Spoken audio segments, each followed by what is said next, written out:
اعوذ باللہ من الشیطان الرجیم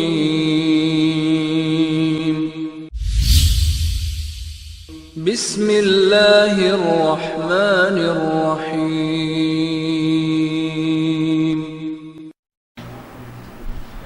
السلام علیکم ورحمۃ اللہ وبرکاتہ۔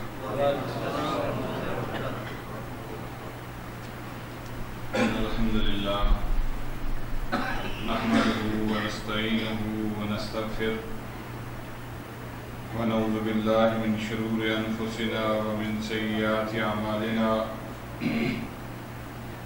ومن يهده الله فلا مضل له ومن يضلل فلا هادي له واشهد ان لا اله الا الله وحده لا شريك له واشهد ان محمدا عبده ورسوله ارسله بالحق بشيرا ونذيرا وداعيا الى الله باذنه وسراجا منيرا ان شر الامور محدثاتها وكل محدثة بدعة وكل بدعة ضلالة وكل ضلالة في النار اما بعد فقال الله تعالى في القرآن المجيد والفرقان الحميد أعوذ بالله من الشيطان الرجيم بسم الله الرحمن الرحيم وإذا قرئ القرآن فاستمعوا له وأنصتوا لعلكم ترحمون وقال النبي صلى الله عليه وسلم لا صلاة لمن لم يقرأ بفاتحة الكتاب۔ عزیز ساتھیو، یہ اللہ رب العزت کا بڑا احسان ہے کہ اس مالک کائنات نے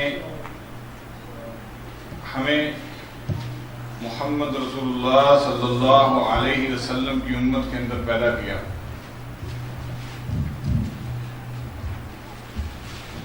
جتنے بھی اللہ رب العزت نے دنیا والوں کی طرف نبی یا رسول مبعوث کیے، ان سارے رسولوں میں سے، سارے انبیاء میں سے جو افضل ترین نبی، وہ اللہ رب العزت کا افضل ترین نبی، اس کی ہم امت ہیں۔ اور جتنی بھی اللہ رب العزت نے آسمان سے کتابیں اتاری، ان کتابوں میں سے جو سب سے بہترین اور افضل کتاب ہے وہ ہمارے حصے میں آئی۔ یہ اللہ رب العزت کا جتنا ہم شکر ادا کریں کم ہے۔ عزیز ساتھیوں، میں آج آپ کو ایک ایسے مسئلے کی طرف آپ کو توجہ دلانا چاہوں گا۔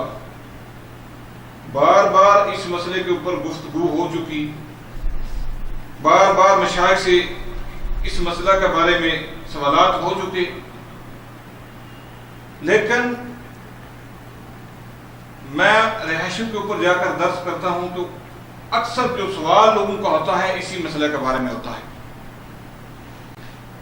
تو انشاءاللہ اللہ رب العزت سے توفیق مانگتے ہوئے کہ اللہ تعالی حق اور سچ بیان کرنے کی توفیق عطا فرمائے۔ توجہ سے سنیے گا، انشاءاللہ مدلل انداز کے اندر میں اپنی بات کو جتنا میرے پاس علم ہے اس انداز کے ساتھ آپ کے سامنے رکھوں گا۔ اللہ رب العزت نے کافروں کی ایک بات کو نقل کیا قرآن پاک کے اندر، وَقَالَ الَّذِينَ كَفَرُوا لَا تَسْمَعُوا لِهَذَا الْقُرْآنَ وَالْغَوْا لَعَلَّكُمْ تَغْلِبُونَ۔ جب اللہ کے نبی صلی اللہ علیہ وسلم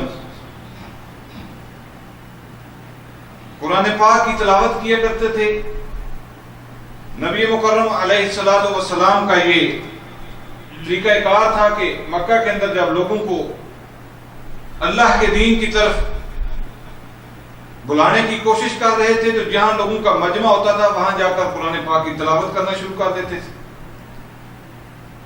اور قرآن پاک کا یہ اعجاز ہے کہ جن جن لوگوں نے غور سے اس کو سنا اللہ رب العزت نے ان کو ہدایت نصیب کی. ضمن یہ بات یاد آ گئی تو آپ کو بتاتا چلوں کہ طفیل دوسی کا آپ نے واقعہ سنا ہوگا. وہ آئے مکہ کے اندر تو لوگوں نے کہا کہ ہمارے درمیان میں ایک شخص ہے جس کا نام محمد صلی اللہ علیہ وسلم ہے. اس کی باتیں بڑی چکنی چپڑی ہیں. وہ لوگوں کو ورگلا لیتا ہے, اپنی طرف مائل کر لیتا ہے, اس کی بات نہیں سننا. طفیل دوسی رضی اللہ تعالیٰ عنہ فرماتے ہیں کہ اتنا زیادہ پروپیگنڈا کیا گیا, اتنی زیادہ مجھے نبی مکرم علیہ الصلوۃ والسلام کے خلاف باتیں کہیں گئی کہ میں نے یہ ارادہ کر لیا کہ نبی مکرم علیہ الصلوۃ والسلام کی بات کو نہیں سنوں گا, اور اس ارادے سے میں نے اپنے کانوں کے اندر روئی کو ٹھونس لیا کہ اس نبی کی بات میرے کانوں تک پہنچے ہی نہیں. کہتے ہیں کہ میں اپنے کانوں کے اندر روئی ٹھونس کر کعبے کا طواف کرنا شروع کیا. نبی صلی اللہ علیہ وسلم وہیں حتیم کے پاس بیٹھے قرآن پاک کی تلاوت کر رہے تھے. طفیل دوسی رضی اللہ تعالیٰ عنہ یہ یمن تھے, قبیلہ دوس کے رہنے والے, اور یہ اپنے قبیلے کے سردار تھے. اور کہتے ہیں کہ میں شاعر بھی تھا اور اپنے قبیلے کا سردار بھی تھا. میں نے کعبے کا ایک چکر لگایا, طواف کا ایک چکر لگایا. میرے ذہن کے اندر یہ بات آئی کہ میں اپنے قبیلے کا سردار ہوں, شاعر ہوں, اچھے برے کلام کو میں جانتا ہوں. ایسی بات نہیں ہے کہ اگر کوئی غلط بات میں سنوں تو اس کو قبول کر لوں, سمجھدار ہوں, عقل مند ہوں. کوئی زبردستی میرے اوپر اپنی بات کو نہیں ٹھونس سکتا. کہتے ہیں کہ میں نے اس ارادے سے اپنے کانوں سے روئی کو باہر نکال دیا. نبی صلی اللہ علیہ وسلم قرآن پاک کی تلاوت کر رہے تھے. کہتے ہیں جب میں نے قرآن پاک کی تلاوت کو سنا, قرآن کو سنا, تو کہتے ہیں میں نے شاعروں کے کلام کو سنا تھا, اور شاعروں کو میں جانتا ہوں کہ وہ بہتی بہتی باتیں کرتے ہیں, ان کی ایک بات دوسری بات سے تضاد کرتی ہے. تو میرے دل کے اندر یہ بات جان گزین ہوئی کہ یہ واقع رب العالمین کی طرف سے نازل کردہ کلام ہے. کہتے ہیں کہ نبی صلی اللہ علیہ وسلم اٹھ کر اپنے گھر کی طرف چلے تو میں بھی ان کے پیچھے پیچھے ہو لیا, لوگوں سے آنکھ بچا کے. جب نبی صلی اللہ علیہ وسلم اپنے گھر کے اندر داخل ہوئے تھے, چپکے سے میں بھی پیچھے داخل ہو گیا اور دروازہ بند کر دیا, اور کہا نبی صلی اللہ علیہ وسلم سے کہ یا نبی اللہ مجھے اسلام کے بارے میں بتائیں, آپ کس چیز کی دعوت دیتے ہیں مجھے وہ بتائیں. تو نبی صلی اللہ علیہ وسلم نے اسلام کے ارکان گنائے, ایمان کے ارکان گنائے, اسلام کے متعلق اللہ رب العزت کی شان کو بیان کیا. تو اسی وقت طفیل دوسی پڑھتے ہیں اشہد ان لا الہ الا اللہ واشہد انک محمدن عبدہ ورسولہ, کلمہ توحید کا اقرار کر لیا, مسلمان ہو گئے. اور کہتے ہیں کہ یا نبی اللہ میں اپنے قبیلے کا سردار ہوں, میں ابھی واپس یمن کے اندر جاؤں گا, مجھے باتیں کوئی بتائیں جو میں اپنے لوگوں کو جا کر سمجھاؤں, تاکہ میرے کہنے کے اوپر میرا قبیلہ پورا مسلمان ہو جائے گا. میں قبیلے کا سردار ہوں, لوگ میری بات کو مانتے ہیں. تو اللہ کے نبی صلی اللہ علیہ وسلم نے طفیل دوسی رضی اللہ تعالیٰ عنہ کو باتیں سمجھائی کہ اس طرح لوگوں کو دعوت دینا. پھر انہوں نے یمن کے اندر جا کر اپنے قبیلے کو دعوت دی تو پورا قبیلہ ان کا مسلمان ہو گیا. بات کرنے کا مقصد یہ کہ جب قرآن کو غور سے سنا جائے گا, اس کے اندر تدبر کیا جائے گا, ہر بندہ قرآن کی اگر خود الگ سے اپنی تشریح کرنے بیٹھ جائے گا تو پھر مسئلہ گڑبڑ ہو جائے گا. اللہ رب العزت نے ایک معیار مقرر کیا ہے, فَإِنْ آمَنُوا بِمِثْلِ مَا آمَنْتُمْ بِهِ فَقَدِ اهْتَدَوْا, کہ جس طرح یہ میرے نبی کے صحابہ ایمان لائے ہیں, اگر اس معیار کا ایمان تمہارا ہوا رہتی دنیا تک یہ معیار مقرر کر دیا. اگر اس معیار کا تمہارا ایمان ہوا تو فقط اہتدوا، پھر تم کامیاب ہو. اب قرآن پاک کی کوئی ایک آیت لے کے میں بیٹھ جاؤں، اس کی اپنی الگ سے تشریح کرنی شروع کر دوں، مفسر بن جاؤں، اس کی تفسیر کرنی شروع کر دوں. دوسرا مولوی اٹھے تو وہ اپنی الگ سے تفسیر کرنی شروع کر دے، تیسرا اٹھے تو وہ اپنی الگ سے تشریح کرنا شروع کر دے، تو یہ سارے کا سارا مسئلہ گڑمٹ ہو جائے گا. قرآن کو اس طرح ہم نے سمجھنا ہے جس طرح نبی کریم علیہ السلام نے صحابہ کرام کو سمجھایا اور صحابہ کرام نے عمل کر کے پھر لوگوں کے سامنے عملی نمونہ پیش کیا. اللہ اکبر. اللہ کے نبی صلی اللہ علیہ وسلم کے جو صحابہ تھے نا، اللہ تعالیٰ نے ان کی قرآن پاک کے اندر واللہ بڑی تعریفیں کی ہیں. ان کے پیچھے پیچھے چلو گے نا تو اللہ تعالیٰ تمہیں ہدایت کا رستہ جو ہے نا تمہارے لیے کھولتا جائے گا. عبداللہ ابن مسعود رضی اللہ تعالیٰ عنہ فرماتے ہیں ہؤلاء اصحاب محمد صلی اللہ علیہ وسلم، یہ محمد صلی اللہ علیہ وسلم کے صحابہ ہیں. اختارہم اللہ لصحبت نبیہ ولإقامت دینہ، یہ میرے نبی کے صحابہ، ان کو اللہ تعالیٰ نے اپنے نبی کی صحبت کے لیے چنا اور اللہ تعالیٰ نے ان صحابہ کو اپنے دین کو کھڑا کرنے کے لیے چنا. ان صحابہ کے نقش قدم کے اوپر چلیں گے تو واللہ العظیم ہم کبھی بھی گمراہ نہیں ہو سکیں گے. اگر ہر بندہ اپنی اپنی مرضی سے دین کے اوپر عمل کرے گا تو پھر یہ رستے جو ہیں نا، جہاں سے سڑکیں علیحدہ علیحدہ ہوتی ہیں، جہاں سے 2 ٹریک بنتے ہیں، وہاں فاصلہ بالکل کم ہوتا ہے اور دور جا کر آگے جا کر میلوں کی، کلومیٹروں کی، ہزاروں کلومیٹروں کی دوری ہو جاتی ہے. تو ہمیں دیکھ کر چلنا ہے کہ ہم کون سی پٹڑی کے اوپر چل رہے ہیں. یہ پٹڑی ہمیں صحابہ رضی اللہ تعالیٰ عنہ کے لائن کے اوپر، ان کے رستے کے اوپر لے کر جائے گی. کافر جب اللہ کے نبی صلی اللہ علیہ وسلم لوگوں کو قرآن پاک کی دعوت دیتے تھے، اللہ کے دین کی دعوت دیتے تھے، تو یہ شور کیا کرتے تھے. ان کی بات کو اللہ رب العزت نے نقل کیا ہے. وَقَالَ الَّذِينَ كَفَرُوا لَا تَسْمَعُوا لِهَذَا الْقُرْآنَ وَالْغَوْا لَعَلَّكُمْ تَغْلِبُونَ.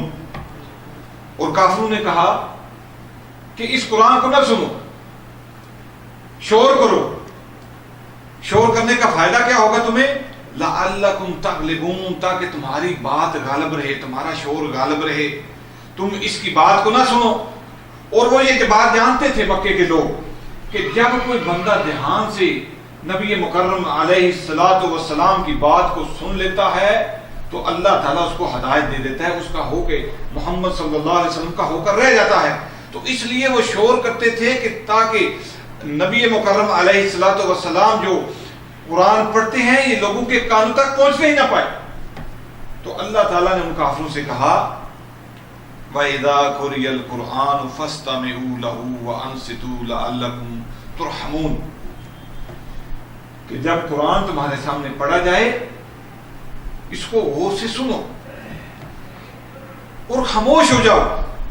لَعَلَّكُمْ تُرْحَمُونَ، تاکہ تمہارے اوپر شاید کہ اللہ تعالیٰ تمہارے اوپر اپنی رحمت کو نازل کر دے، تمہیں ہدایت کا راستہ جو ہے نصیب کر دے. اب یار لوگوں نے اپنی اپنی مرضی سے تشریح کرنے والے لوگوں نے قرآن کی اس آیت کو جو اللہ رب العزت نے ان کافروں کے جواب کے اندر نازل کی تھی، تفسیر ابن کثیر اٹھا کر دیکھیں، اس کے اندر بھی یہی بات لکھی ہے. رئیس المفسرین حافظ ابن کثیر رحمہ اللہ، انہوں نے بھی اپنی تفسیر کے اندر اسی بات کو نقل کیا ہے کہ کافروں کے جواب کے اندر اللہ رب العزت نے اس آیت کو نازل کیا. اور آج کا مولوی یہ بات کہتا ہے کہ یہ جو قرآن پاک کی آیت ہے نا، یہ سورہ فاتحہ کے متعلق ہے. میری بات کو بڑی غور سے سنیے گا تاکہ بات آپ کو سمجھ میں آئے. میں نے پہلے بھی ایک بار میرے خیال سے درس کیا ہے، لیکن میں اس بات کو دہرا اس لیے رہا ہوں، میں نے پہلے بھی آپ کے سامنے ممکن بات رکھی کہ جس رہائش کے اوپر بھی گیا اسی مسئلہ کے بارے میں سوال ہوتا ہے کہ مولوی صاحب کے امام کے پیچھے سورۃ فاتحہ پڑھنی جائز ہے یا ناجائز ہے، واجب ہے یا غیر واجب ہے، یہ سنت ہے، کیا مسئلہ ہے؟ سورۃ فاتحہ کے بغیر نماز ہو جاتی ہے؟ رکوع کے اندر بندہ چلا مل جائے امام کے ساتھ تو بندے کو رکعت مل جائے گی؟ اسی قسم کے سوال، اس قسم کے سوال اس لیے ہوتے ہیں کہ ہماری دین سے دوری ہے، ہم نے حدیث مبارکہ کا مطالعہ نہیں کیا اور نہ ہی علماء کی مجلس کے اندر بیٹھے ہیں۔ یہ مسئلہ ہے ہمارے لیے، یہ مسئلہ ہے ہمارے لیے، اس لیے یہ مسئلہ پیدا ہوتا ہے کہ ہم کو پھر اس سوال کے جواب کا پتہ نہیں ہے۔ اللہ رب العزت حدیث قدسی کے اندر ارشاد فرماتے ہیں قسمت الصلاۃ بینی و بین عبدی، میں نے نماز کو اپنے اور اپنے بندے کے درمیان تقسیم کر دیا ہے۔ قسمت الصلاۃ، میں نے نماز کو تقسیم کیا ہے، بینی و بین عبدی، اپنے اور بندے کے درمیان نماز کو تقسیم کر دیا ہے۔ آپ سورۃ فاتحہ کے متعلق غور کریں تو سورۃ فاتحہ کا پہلا حصہ اللہ تعالیٰ کی ربوبیت کے متعلق، اللہ تعالیٰ کی ملکیت، اللہ تعالیٰ کی حاکمیت، اللہ تعالیٰ کی الوہیت، اس کے بارے میں ہے، اور نصف حصہ سورۃ فاتحہ کا بندے کے متعلق ہے۔ بندہ جو اللہ تعالیٰ سے دعا کرتا ہے کہ یا اللہ مجھے فلاں چیز چاہیے، یا اللہ مجھے فلاں چیز چاہیے۔ اس سورۃ فاتحہ کا نام نماز بھی ہے، الصلاۃ۔ تو جب اللہ کے نبی صلی اللہ علیہ وسلم کا یہ فرمان بھی لا صلاۃ لمن لم یقرأ بفاتحۃ الکتاب، کہ اس بندے کی کوئی نماز ہے ہی نہیں جس نے سورۃ فاتحہ نماز کے اندر نہیں پڑھی۔ اگر آپ بھائی تھوڑی گرامر کو جانتے ہیں عربی کی، ایک ہوتا ہے اسم نکرہ اور ایک ہوتا ہے اسم معرفہ۔ اسم معرفہ کے شروع میں الف لام آتا ہے، جب اسم کے شروع میں الف لام آ جائے تو آخر میں تنوین نہیں آتی، جب تنوین آ جائے گی تو پھر یہ اسم نکرہ بن جاتا ہے۔ تو یہ اس حدیث کے متعلق اگر غور کریں گے تو اس کے اوپر تنوین ہے، لا صلاۃ صلاۃً، تنوین ہے، یہ اسم معرفہ نہیں ہے، اسم نکرہ ہے۔ تو اسم نکرہ جو ہوتا ہے یہ عام ہوتا ہے، اسم معرفہ اس کو کہتے ہیں جو کسی چیز کے متعلق کسی خاص چیز کو ظاہر کرے۔ اب بولیں مثال کے طور پر شہر، تو شہر کا پتہ نہیں کہ شہر مکہ یا مدینہ یا بریدہ یا ریاض، شہر کون سا شہر پتہ نہیں ہے۔ اگر ہم کہہ دیں گے مکہ شہر تو پھر اس نے مکہ شہر کو خاص کر دیا۔ اسی طرح اگر نماز کے اندر کہہ دیتے اللہ کے نبی صلی اللہ علیہ وسلم کہ اگر تم منفرد طور پر نماز پڑھ رہے ہو تو پھر تم سورہ فاتحہ پڑھو، اگر امام کے پیچھے ہو تو پھر سورہ فاتحہ نہ پڑھو، تو بات ظاہر ہو جاتی۔ لیکن ہم نے اس بات کو اپنے مسلک کے مطابق لیا ہے، اور میں نے کتابیں پڑھی، اس کے اندر یہ لکھا ہے کہ فقہ حنفی والے اس طرح کرتے ہیں، اہل حدیث اس طرح کرتے ہیں، دیوبند والے اس طرح کرتے ہیں، فلاں گروپ کے لوگ اس طرح کرتے ہیں۔ وہ اللہ کے بندو، اللہ کے نبی صلی اللہ علیہ وسلم مختلف طریقوں کے اوپر لوگوں کو نہیں چھوڑ کر گئے، ایک طریقے کے اوپر چھوڑ کر گئے۔ اللہ کے نبی صلی اللہ علیہ وسلم لوگوں کو ایک طریقہ کے اوپر چھوڑ کر گئے، اور جو بندہ اللہ کے نبی صلی اللہ علیہ وسلم کی حدیث کے اوپر عمل کرے گا اور اس کے مطابق ہی اپنی نیکی کرنے کی کوشش کرے گا، وہ نیکی اللہ رب العزت کے ہاں قبول ہے۔ یاد رکھو، نیکی کے قبول ہونے کی 3 شرطیں ہیں۔ کتنی شرطیں ہیں؟ 3 شرطیں ہیں کسی بھی عمل کے قبول ہونے کی۔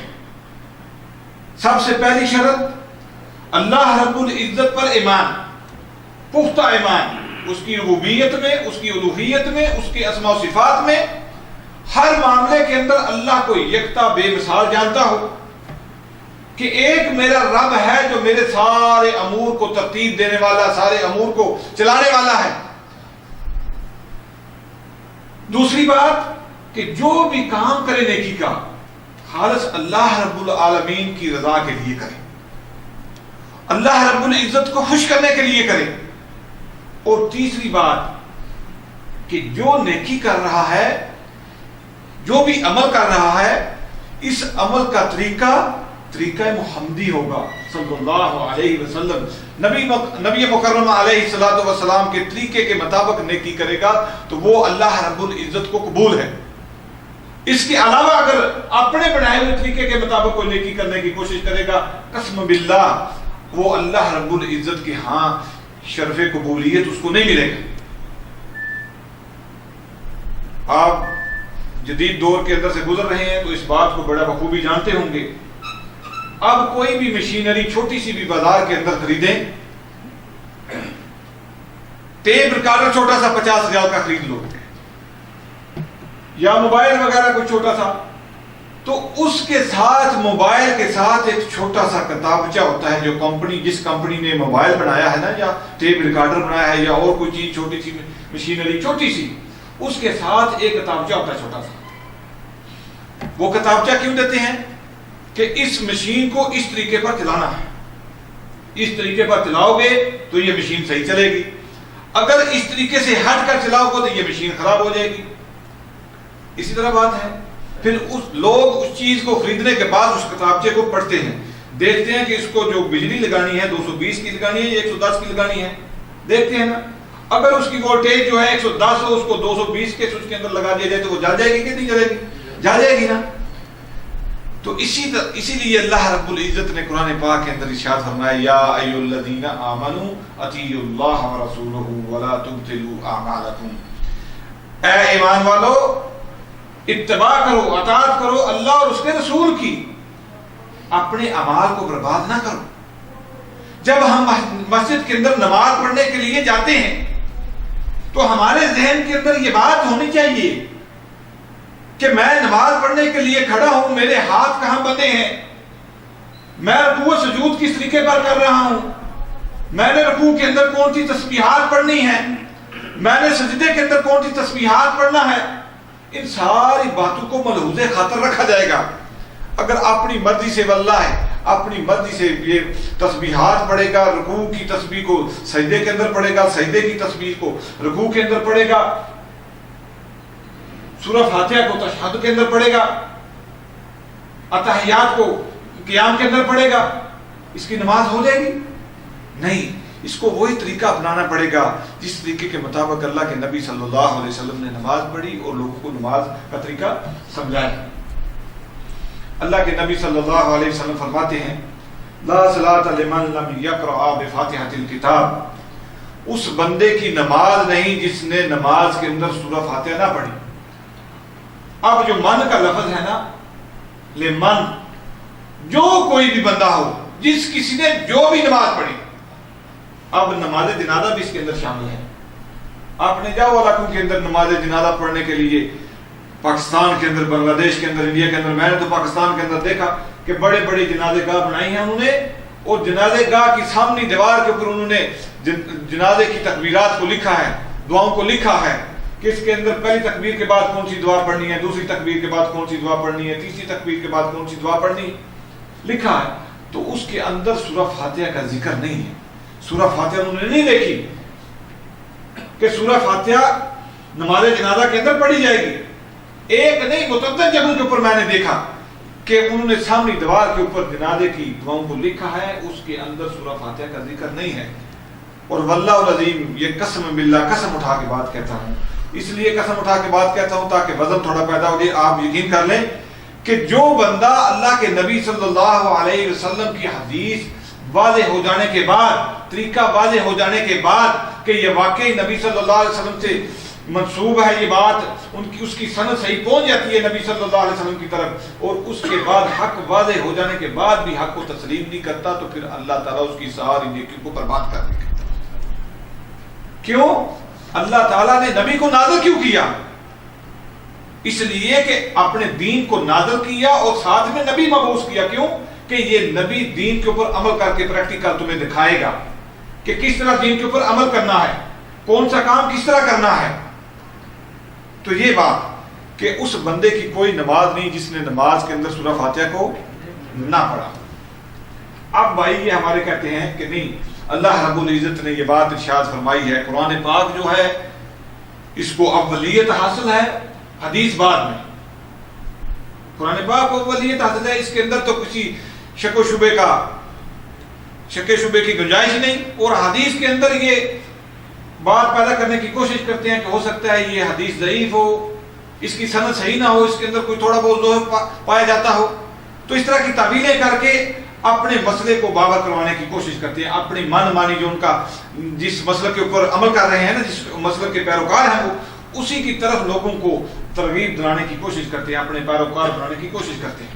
کہتے ہیں دیکھو نا، اللہ تعالیٰ نے قرآن پاک کے اندر ارشاد فرمایا وَإِذَا قُرِئَ الْقُرْآنُ، جب قرآن پڑھا جائے، فَاسْتَمِعُوا لَهُ، اس کو غور سے سنو، وَأَنصِتُوا، اور خاموش ہو جاؤ، لَعَلَّكُمْ تُرْحَمُونَ، تاکہ تمہارے اوپر رحم کیے جائے۔ اب اس قرآن پاک کی آیت کو انہوں نے نماز کے اندر سورہ فاتحہ کے اوپر لا کر فٹ کر دیا کہ جب مولوی صاحب فجر کی یا مغرب کی یا عشاء کی نماز پڑھا رہے ہوتے ہیں تو اس وقت چونکہ امام جہری قرأت کرتا ہے تو اب یہ قرآن پڑھ رہا ہے، سورہ فاتحہ قرآن میں سے ہے اور باقی قرأت قرآن میں سے کرتا ہے، تو اب ہمارے لیے اللہ تعالیٰ کا کیا حکم ہے؟ وَإِذَا قُرِئَ الْقُرْآنُ فَاسْتَمِعُوا لَهُ وَأَنصِتُوا، خاموش رہو، خاموشی سے قرآن کو سنو تاکہ تمہارے اوپر رحم کیے جائے۔ تو اب چونکہ میں قرآن کے حکم کو مانوں گا، میں سورہ فاتحہ نہیں پڑھوں گا۔ اس بندے کو پتہ نہیں ہے کہ اللہ کے نبی صلی اللہ علیہ وسلم کے اوپر قرآن نازل ہوا یا اس مولوی کے اوپر قرآن نازل ہوا، یا اللہ کے نبی صلی اللہ علیہ وسلم کے صحابہ جو تھے انہوں نے قرآن کو کس طریقے سے سمجھا۔ اللہ کے نبی صلی اللہ علیہ وسلم ایک دن فجر کی نماز پڑھا رہے تھے، مسند احمد کے اندر، ترمذی اور نسائی کے اندر یہ حدیث موجود ہے۔ اللہ کے نبی صلی اللہ علیہ وسلم فجر کی نماز پڑھا رہے تھے تو کچھ صحابہ، بلکہ سارے صحابہ کہتے ہیں کہ ہم پیچھے پیچھے اللہ کے نبی صلی اللہ علیہ وسلم کے پڑھا کرتے تھے۔ قرأت تھوڑی بوجھل محسوس ہوئی، سلام پھیرنے کے بعد نبی صلی اللہ علیہ وسلم نے صحابہ کرام سے سوال کیا کیا تم میرے پیچھے پیچھے پڑھتے ہو؟ سب نے کہا کہ ہاں ہم آپ کے پیچھے پیچھے پڑھتے ہیں۔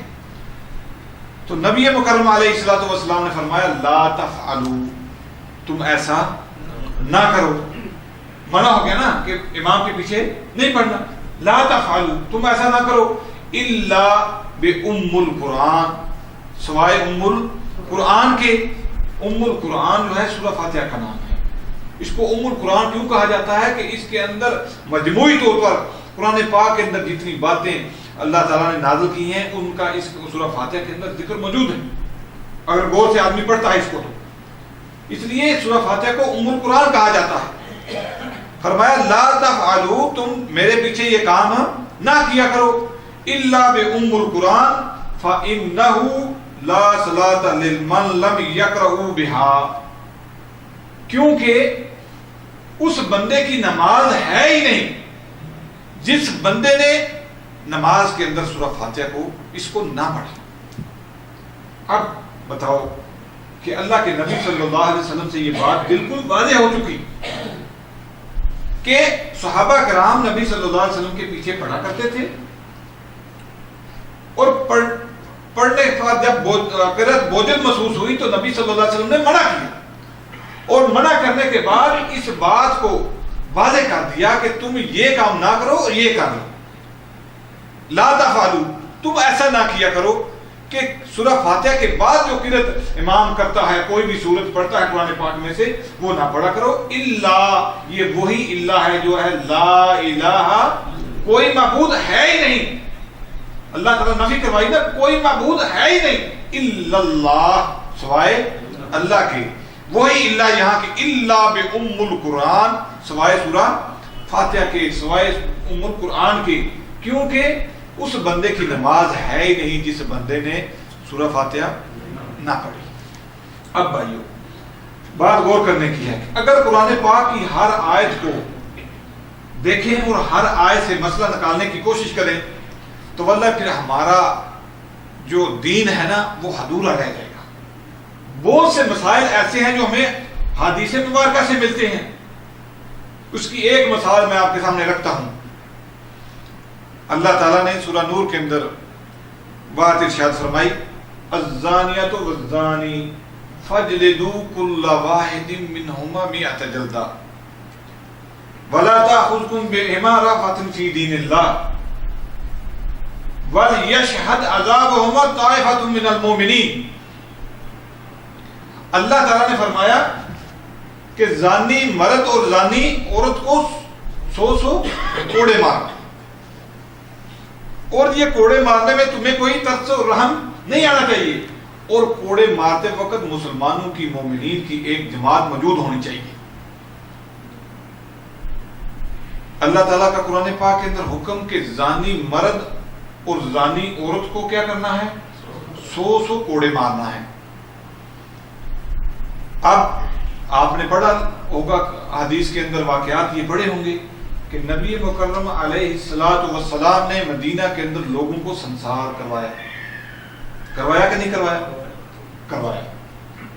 اب جب لوگوں کو سنسار کروایا، زانی جو مرد اور عورت ان کو سنسار کروایا، تو پھر یہ قرآن پاک کا حکم کہاں جائے کہ اللہ تعالیٰ کہہ رہا ہے الزانیۃ والزانی. توجہ میری طرف رکھیے گا، مسئلہ یہ بڑا اہم ہے، اور میں بڑے اپنی طرف سے تو بڑے بہتر انداز کے اندر بیان کر رہا ہوں. پتہ نہیں آپ کو سمجھ آ رہی ہے بات کی کہ نہیں، کہ بات سمجھ میں آ جائے کہ اللہ تعالیٰ کہتا ہے کہ الزانیۃ والزانی فاجلدوا کل واحد منہما مئۃ جلدہ، کہ زانی مرد اور زانی عورت کو کتنے کوڑے مارو؟ 100 کوڑے مارو. اب نبی صلی اللہ علیہ وسلم نے لوگوں کو سنسار کروایا. زانی مرد اور عورت جب گواہیاں ان کے متعلق مل گئی کہ واقعی اس نے زنا کیا ہے، اس نے اپنے گناہ کا اعتراف کر لیا، اس کو سنسار کروایا. سنسار سمجھتے ہیں کس کو کہتے ہیں؟ سنسار اس کو کہتے ہیں کہ زانی بندے کو جس نے زنا کیا ہے اس کو زمین کے اندر گاڑ کر تو اس کو پتھر مار مار کر ہلاک کیا جائے گا. اس کی موت پتھر مار مار کر، نوکیلے پتھر. اب اللہ کے نبی صلی اللہ علیہ وسلم ظالم نہیں ہیں. اللہ تعالیٰ نے فرمایا وَمَا أَرْسَلْنَاكَ إِلَّا رَحْمَةً لِلْعَالَمِينَ، کہ ہم نے جہانوں کے لیے اپنے نبی کو رحمت بنا کر بھیجا ہے. تو اللہ کے نبی صلی اللہ علیہ وسلم نے کسی کے اوپر ظلم تو نہیں کیا کہ پتھر مار مار کر بندے کی جان نکلوائی. جس طرح یہ آیت، جس طرح یہ زانی مرد اور زانی عورت کے متعلق جو سورہ نور کے اندر آیت موجود ہے اس سے استثناء ہے، وہ زانی مرد اور عورت جن کی شادی ہو چکی. اللہ تعالیٰ نے وضاحت تو نہیں کی نا کہ جس نے شادی کی ہے اس کو کوڑے مارے جائیں گے، اور جس نے شادی نہیں کی اس کو کوڑے مارے جائیں گے، اور جس نے شادی کی ہے اور شادی کرنے کے بعد اس نے زنا کیا ہے اس کو سنسار کیا جائے گا. اس کی وضاحت نہیں کی نا. اللہ کے نبی صلی اللہ علیہ وسلم نے اس کی تشریح کی، اور کہتے ہیں کہ یہ آیتیں جو ہیں قرآن پاک کے اندر موجود تھی لیکن بعد میں منسوخ ہو گئی ان کی تلاوت، اس کا حکم باقی. لیکن آج کا مولوی اٹھ کے یہ بات کہے کہ اس کا حکم تو قرآن پاک کے اندر موجود نہیں ہے، قرآن پاک کے اندر یہ آیت موجود تو نہیں ہے کہ زانی مرد اور زانی عورت کو سنسار کیا جائے، تو اس سے کہنا پڑے گا کہ نبی صلی اللہ علیہ وسلم کی حدیث کا جب تک ہم مطالعہ نہ کریں گے، جب تک نبی صلی اللہ علیہ وسلم کی صحابہ کرام کی زندگی کو نہیں پڑھیں گے، تو تب تک ہمیں صحیح دین جو ہے سمجھ میں نہیں آ سکتا. تو بھائیو، جس طرح یہ زانی مرد اور زانی عورت اس آیت سے استثناء ہے ان کو، تو اسی طرح یہ بندہ جو سورہ فاتحہ پڑھتا ہے امام کے پیچھے، وہ اس آیت کا مصداق نہیں ہے کہ وَإِذَا قُرِئَ الْقُرْآنُ فَاسْتَمِعُوا لَهُ وَأَنصِتُوا لَعَلَّكُمْ تُرْحَمُونَ، کہ جب قرآن پڑھا جائے اس کو خاموشی سے سنو. اب رہی بات، بلّہ اللہ تعالیٰ نے ہمارے لیے دین کو بالکل واضح کر دیا ہے. لوگوں نے سوال کیا ابو ہریرہ رضی اللہ تعالیٰ عنہ سے، کہتے ہیں اِنَّا نَكُونُ وَرَاءَ الْإِمَامِ، ہم امام کے پیچھے ہوتے ہیں، تو اس وقت کیا کریں؟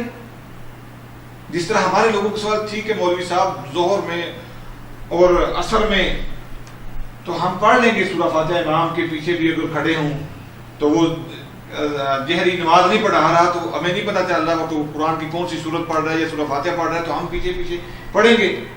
لیکن جب امام جہری قرات کر رہا ہے تو اس وقت ہمیں کیا کریں؟ یہی سوال لوگوں نے ابو ہریرہ رضی اللہ تعالی عنہ سے کیا. یہ وہ صحابی ہیں جنہوں نے سب سے زیادہ حدیثیں بیان کی ہیں نبی صلی اللہ علیہ وسلم کی. یہ کہتے ہیں کہ لوگ اپنے معاش کے لیے بازاروں میں نکل جایا کرتے تھے محنت مزدوری کرنے کے لیے, اور میں اللہ کے نبی صلی اللہ علیہ وسلم کے در کے ساتھ چمٹا رہتا تھا, مسجد نبوی کے ساتھ چمٹا رہتا تھا اللہ کے نبی صلی اللہ علیہ وسلم کا فرمان سننے کے لیے. بڑے یہ اعلیٰ پائے کہ یہ صحابی, ان سے سوال کیا گیا کہ جب امام کے پیچھے ہوں تو اس وقت کیا کریں؟ تو انہوں نے جواب دیا اقرا بہا فی نفسک, کہ اس کو اپنے دل کے اندر پڑھو, کیونکہ لا صلاۃ لمن لم یقرأ بفاتحۃ الکتاب, کہ اس بندے کی نماز ہے ہی نہیں جس بندے نے نماز کے اندر سورہ فاتحہ کو نہیں پڑھا. اب پتہ نہیں بندے کو سمجھ کیوں نہیں آ رہی کہ اپنی مرضی سے یہ مسائل کو پیدا کرنے کی کوشش کرتا ہے جب حدیث بالکل واضح ہو چکی. اب ان سے پوچھیں جو کہتے ہیں کہ سورہ فاتحہ امام کے پیچھے نہیں پڑھنی, تو یہ ایک حدیث بیان کرتے ہیں, وہ بھی میں آپ کے سامنے رکھ دوں تاکہ بات واضح ہو جائے کہ مولوی صاحب آپ بھی حدیث بیان کرتے ہیں, وہ بھی لوگ حدیث بیان کرتے ہیں, پتہ نہیں اب آپ کی حدیث ٹھیک ہے یا اس کی حدیث ٹھیک ہے, اس بات کا ہمیں پتہ نہیں چلتا. موطا امام مالک کے اندر ایک حدیث موجود ہے, اور موطا امام مالک کے متعلق امام شافعی رحمہ اللہ کا یہ قول ہے, اور لوگوں نے مجھے وہ قول پڑھوایا بھی تاکہ تجھے پتہ چلے کہ موطا امام مالک کی کتنی فضیلت ہے. امام شافعی رحمہ اللہ کہتے ہیں کہ قرآن پاک کے بعد اگر سب سے کوئی بہترین کتاب ہے تو یہ موطا امام مالک ہے. اب ہم نے مولوی سے سنا, مشائخ سے سنا کہ قرآن پاک کے بعد اگر کسی دینی کتاب کو درجہ ہے تو کس کو ہے؟ بخاری کو ہے. امام شافعی رحمہ اللہ فرماتے ہیں کہ قرآن پاک کے بعد اگر کسی کا درجہ اور مقام ہے تو موطا امام مالک کا ہے. کیوں؟ سمجھ نہیں ہے نا. سب سے پہلے حدیث کی جو کتاب لکھی گئی وہ موطا امام مالک ہے. موطا امام مالک سب سے پہلے حدیث کی کتاب لکھی گئی. تو جب حدیث کی کتاب سب سے پہلے لکھی گئی اور امام شافعی رحمہ اللہ امام مالک کے شاگرد ہیں, آپ کو شاید پتہ اس بات کا کہ نہیں, امام مالک کے امام شافعی شاگرد ہیں. تو جب انہوں نے کتاب کو دیکھا, نبی صلی اللہ علیہ وسلم کے فرمان کو مجموعی طور پر دیکھا, تو انہوں نے یہ بات کہی کہ اور تو کوئی ایسی کتاب موجود ہی نہیں قرآن پاک کے بعد کہ جو افضلیت جس کو ہو, جس کو فضیلت کوئی مقام اور مرتبہ جس کو حاصل ہو. تو انہوں نے اس وقت یہ بات کہی تھی کہ موطا امام مالک بڑے مقام اور مرتبے اور فضیلت کی حامل ہے. ہاں, اس کے اندر کوئی شک نہیں کہ جو بھی حدیث کی کتاب ہے اس کا بڑا مقام اور مرتبہ ہے. لیکن اب چونکہ محدثین نے یہ واضح کر دیا کہ کون سی کتاب حدیث کے جس کے اندر حدیثیں ضعیف جمع نہیں ہیں اور کون سی کتاب ہے جس کے اندر ضعیف حدیثیں بھی موجود ہیں, تو اس لحاظ سے امام بخاری نے جو اپنی کتاب کو نقل کیا ہے, جو حدیثوں کا مجموعہ اکٹھا کیا ہے, اس کے اندر کوئی ضعیف حدیث انہوں نے نہیں لکھی. تو اب سارے تقریباً علماء کا اس کے اوپر اتفاق ہے کہ قرآن پاک کے بعد جو افضل ترین کتاب ہے وہ کون سی ہے؟ بخاری ہے. تو اس کے اندر موطا امام مالک کے اندر یہ حدیث موجود ہے کہ امام کی قرت مقتدی کے لیے کافی ہے. امام کی قرت مقتدی کے لیے کافی ہے. اب اس حدیث کو میں نے بغور بڑے گہرے انداز سے اس کو پڑھا ہے کہ اس کے اندر محدثین نے کہا ہے کہ اس کے اوپر تو کلام ہے کہ اس کے اندر کوئی تھوڑا بہت ضعف پایا جاتا ہے. اگر وہ کہتے ہیں کہ ضعف نہ بھی پایا جائے تو یہ بات کہنی بالکل غلط ہے کہ یہ حدیث سورہ فاتحہ کے متعلق ہے کہ امام کی قرت مقتدی کے لیے وہ قرت کافی ہوگی جو سورہ فاتحہ کے بعد پڑھی جاتی ہے. کیوں کہ سورہ فاتحہ کے متعلق اور نبی صلی اللہ علیہ وسلم کی حدیثیں موجود ہیں کہ اس کو ضرور پر ضرور تم نے پڑھنا ہے. ایک بات اور بھی میں آپ کو بتا دوں کہ کسی حدیث کے اندر اگر کسی کام کے نہ کرنے کا حکم پایا جائے کہ یہ کام نہیں ہے اور دوسرے صحابی اس کو کہیں کہ نہیں ہم نے دیکھا اللہ کے نبی صلی اللہ علیہ وسلم کو یہ کام کرتے ہوئے, تو جو صحابہ کہیں گے کہ ہم نے دیکھا نبی صلی اللہ علیہ وسلم کو یہ کام کرتے ہوئے, ان کی بات لی جائے گی. کیوں؟ حج سے عرفات سے لوٹنے کے بعد بندے کہاں رکتے ہیں؟ مزدلفہ کے اندر. مزدلفہ میں مسجد مشعر الحرام. ایک صحابی کہتے ہیں کہ اللہ کے نبی صلی اللہ علیہ وسلم جب عرفات سے پلٹ کر مشعر الحرام کے پاس آ کر ٹھہرے تو نہ اقامت کہیں گی، نہ اذان کہیں گی، نہ اقامت کہیں گی. ایسے ہی اللہ کے نبی صلی اللہ علیہ وسلم نے نماز پڑھی. اب صحیح حدیث اور صحیح سند کے ساتھ، اس حدیث کے اندر کوئی ذوق موجود نہیں ہے، بالکل صحیح سند کے ساتھ یہ نبی صلی اللہ علیہ وسلم تک بات کو پہنچاتا ہے صحابی کہ میں نے وہاں موجود تھا اور میرے ساتھ فلاں فلاں فلاں فلاں بندے موجود تھے. کوئی نہ اقامت ہوئی، نہ اذان ہوئی، نہ اقامت کہیں گی. دوسرے صحابہ کہتے ہیں کہ نہیں، اذان بھی ہوئی اور اقامت بھی ہوئی، دو اقامتیں ہوئی، اذان ہوئی اور نماز پڑھی گی مغرب اور عشاء کی. اب کس کی بات کو لیا جائے گا؟ جو صحابہ کہہ رہے ہیں کہ اذان بھی ہوئی، اقامت بھی. کیوں؟ ممکن ہے، محدثین کہتے ہیں کہ یہ جو بندہ ہے صحابی، اس کی سند کی صحت کے اوپر کوئی کلام نہیں کیا جا سکتا. اس کے متعلق، اس بندے کے متعلق اس نے یہ بات کہی ہے، کوئی جھوٹ ثابت نہیں ہے، کبھی اس نے کوئی غلطی نہیں کی ہے، بالکل اسماء الرجال میں اس کا بالکل بہترین ناموں میں اس کا نام آتا ہے. اس بات کیوں کہی جائے گی کہ اس کی بات کو نہیں لیا جائے گا؟ ممکن ہے یہ بندہ دور ہو. بندہ اس وقت کتنے لوگ موجود تھے حج کے موقع پر؟ 1,00,000 تقریباً 40,000 لوگ موجود تھے. 1,00,000 تقریباً 40,000 لوگ موجود تھے جنہوں نے حج نبی صلی اللہ علیہ وسلم کے ساتھ میں کیا تھا. تو ہو سکتا ہے کہ یہ بندہ تھوڑا دور موجود ہو اور اس نے نہ اذان کی آواز سنی ہو، نہ اقامت کی آواز سنی ہو. اس نے اپنے اندازے سے یہ بات کہی کہ میں نے تو نہیں سنا، نہ اذان ہوئی نہ اقامت ہوئی. اور دوسرے صحابہ یہ بات کہہ رہے ہیں کہ اذان بھی ہوئی، اقامت بھی ہوئی، اور وہ اللہ کے نبی صلی اللہ علیہ وسلم کے قریب ہوں گے، انہوں نے اس بات کو سن لیا ہوگا اور بات کو نقل کر دیا. تو بھائیو، جس حدیث کے اندر کسی کام کے کرنے کا حکم پایا جائے، ٹھیک ہے، اس بات کو لیا جائے گا. اگر قرآن پاک کی سورہ بقرہ کی آیت کو دیکھیں نا، ان الذین، اللہ اکبر، یہ آیت قرآن پاک کی، اس کے اندر اللہ کے نبی صلی اللہ علیہ وسلم کے اوپر ایمان لانے کا ذکر موجود نہیں ہے، ٹھیک ہے. اور کہا اللہ تعالیٰ نے جو بندہ بھی یہ کام کر لے گا اس کے لیے کوئی غم اور خوف نہیں ہوگا. ان الذین آمنوا والذین ہادوا والنصارى والصابئین من آمن باللہ والیوم الآخر وعمل صالحا فلهم اجرهم عند ربهم ولا خوف علیہم ولا هم یحزنون. جو بندے اہل ایمان میں سے، یہود و نصارہ میں سے، صابی کس کو کہتے ہیں؟ بے دین لوگوں کو. والصابئین من آمن باللہ والیوم الآخر وعمل صالحا فلهم اجرهم عند ربهم. اب اس آیت کے اندر نبی مکرم علیہ الصلوۃ والسلام کی رسالت کا اقرار موجود نہیں ہے. تو کیا کہا جائے گا کہ ٹھیک ہے، نبی صلی اللہ علیہ وسلم کی رسالت کا کوئی بندہ اقرار نہیں کرے گا، یہود و نصارہ انہوں نے نبی صلی اللہ علیہ وسلم کی رسالت کو قبول نہیں کیا تو اپنی مرضی سے نیکیاں کرتے رہیں گے تو ان کا اللہ تعالیٰ کے ہاں اجر موجود ہے؟ نہیں. وہی بات کہ جو ہر بندہ اگر اپنی مرضی سے تشریح کرنی شروع کر دے گا نا آیتوں کی، تو واللہ گڑبڑ بڑا ہو جائے گا، مسئلہ معاملہ بڑا خراب ہو جائے گا. دیکھنا پڑے گا کہ نبی صلی اللہ علیہ وسلم نے کس طرح بات کو سمجھایا ہے اور صحابہ کرام رضوان اللہ علیہ مجمعین نے اس مسئلے کے اوپر کس طرح عمل کر کے لوگوں کو دکھایا ہے.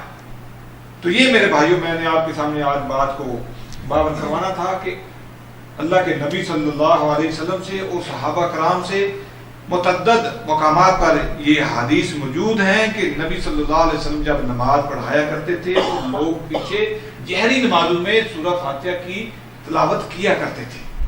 اور آج جو بندہ کہتا ہے کہ مولوی صاحب کہتے ہیں کہ نہیں، نماز جہری ہو تو اس کے اندر امام کے پیچھے بندہ کھڑا ہے تو اس کے لیے سورہ فاتحہ نہیں پڑھنی، تو یہ اس کی اپنی مرضی کی تشریح ہے، اپنی مرضی کی تشریح ہے. تو اپنی مرضی کی تشریح پھر اللہ تعالیٰ کے ہاں قابل قبول نہیں ہے. اللہ تعالیٰ نے نبی صلی اللہ علیہ وسلم کو نازل کیا لوگوں کو دین کے احکام سمجھانے کے لیے، دین کے احکام کو سمجھ کر اللہ کے نبی صلی اللہ علیہ وسلم کے طریقے کے اوپر عمل کر کے چلیں گے تو پھر ہمارے لیے فلاح ہے. جس طرح میں نے شروع میں یہ بات کہی کہ عمل کے قبول ہونے کی 3 بڑی شرطیں ہیں. سب سے پہلا اللہ رب العزت پر پختہ ایمان، دوسرا جو بھی عمل کرے اللہ کی رضا کے لیے، اور تیسرا جو بھی عمل کر رہا ہے، جو بھی نیکی کر رہا ہے، اس کا طریقہ کون سا ہو؟ محمد رسول اللہ صلی اللہ علیہ وسلم. لقد کان لکم فی رسول اللہ اسوۃ حسنہ. واللہ ہمیں اللہ کے نبی صلی اللہ علیہ وسلم کی ذات اقدس کے ساتھ خالی زبانی محبت ہے، زبانی محبت کے ہم دعوے کرتے ہیں. مسلمان تو وہ ہوتا ہے کہ جس کے سامنے نبی مکرم علیہ الصلوۃ والسلام کا فرمان آ جائے اس کی گردن جھک جائے کہ میں امتی ہوتا ہوں، میں مقتدی، میرا امام کون ہے؟ محمد رسول اللہ صلی اللہ علیہ وسلم. انہوں نے اس طرح فرمایا ہے، میری کیفیت. آپ کے سامنے ایک حدیث رکھ کے بات کو ختم کرتا ہوں. اللہ کے نبی صلی اللہ علیہ وسلم کے دور میں مدینہ میں ایک واقعہ پیش آیا. ایک بوڑھی عورت ایک صحابی کے گھر میں داخل ہوئی پانی پینے کے لیے.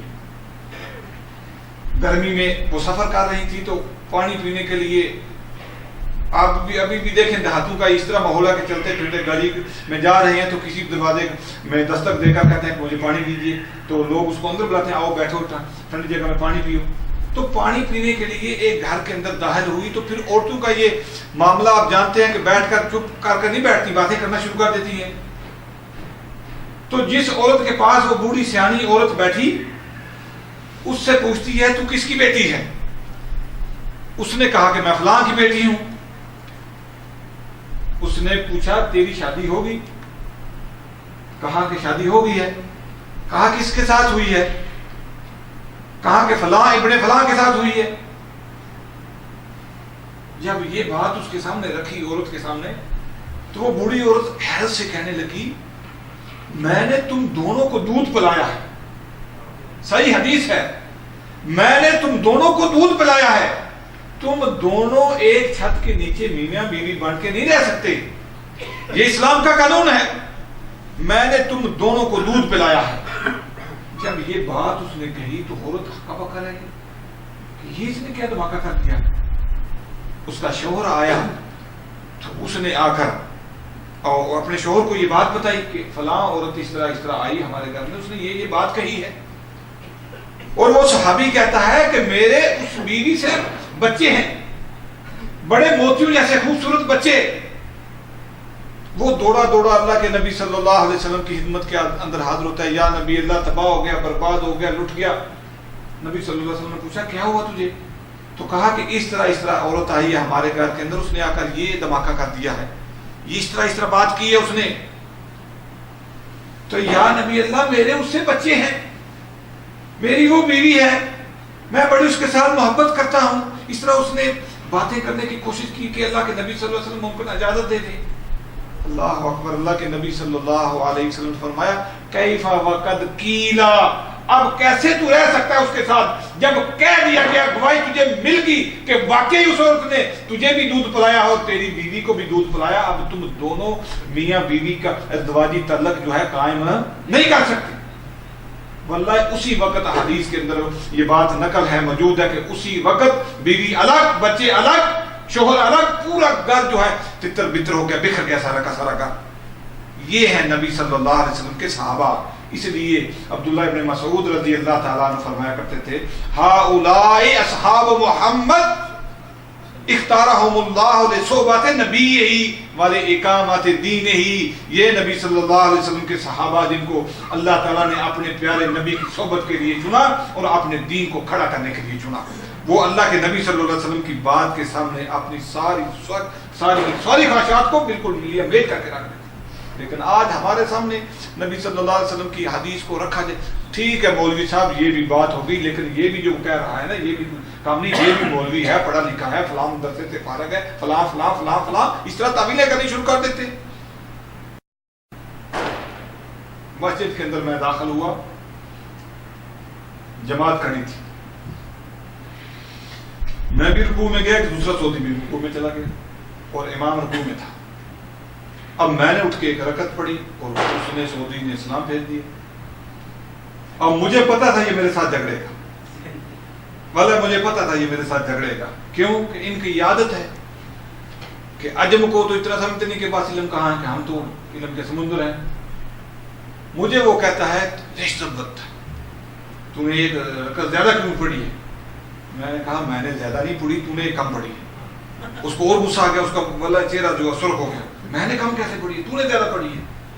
میں نے کہا کہ اللہ کے نبی صلی اللہ علیہ وسلم کا فرمان ہے کہ لا صلاۃ لمن لم یقرأ بفاتحۃ الکتاب, کہ اس بندے کی رکعت وہ نماز نہیں ہوتی جس میں وہ سورہ فاتحہ نہ پڑھے. اور قیام جو ہے یہ نماز کا رکن ہے.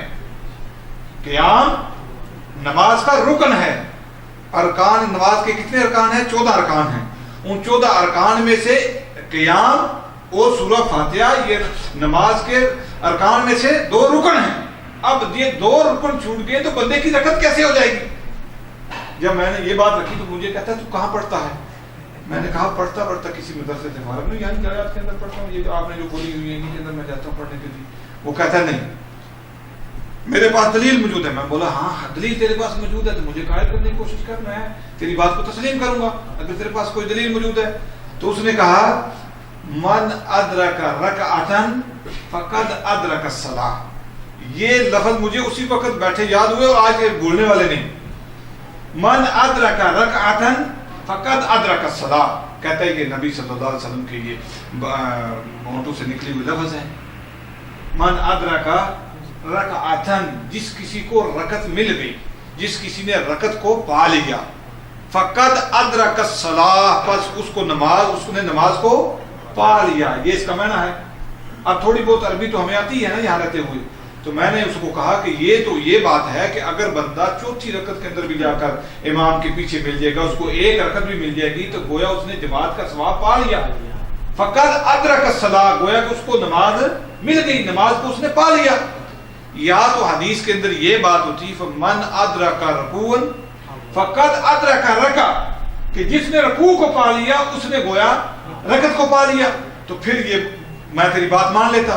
جب واللہ میں نے یہ بات کی تو غصے سے آپ بگولا ہوتا ہوا اٹھ کے چلا گیا. دوسری بات نہیں اس نے میرے ساتھ کی, یہ میں کس شادہ لیش کی تالیش, اس طرح کرتے کرتے اٹھ کے باہر نکل گیا.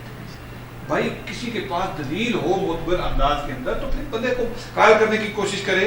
میں کوئی اپنی طرف سے تو بات نہیں کر رہا نا, اللہ کے نبی صلی اللہ علیہ وسلم کا فرمان آپ کے سامنے رکھ رہا ہوں, اور واللہ یہ صحیح حدیث ہے اور اسی کے اوپر صحابہ کرام کا عمل رہا ہے کہ امام کے پیچھے ہے بندہ پھر بھی سورہ فاتحہ پڑھے گا, منفرد ہے پھر بھی سورہ فاتحہ پڑھے گا, اور نماز جنازہ کے اندر بھی سورہ فاتحہ پڑھے گا. نماز جنازہ کے اندر بھی سورہ فاتحہ پڑھے گا. اگر نہیں پڑھے گا تو لا صلاۃ, اس کی نماز ہے ہی نہیں. اللہ تعالیٰ سے دعا ہے جو کچھ کہا سنا اس کے اوپر عمل کرنے کی توفیق عطا فرمائے. وآخر دعوانا الحمدللہ رب العالمین.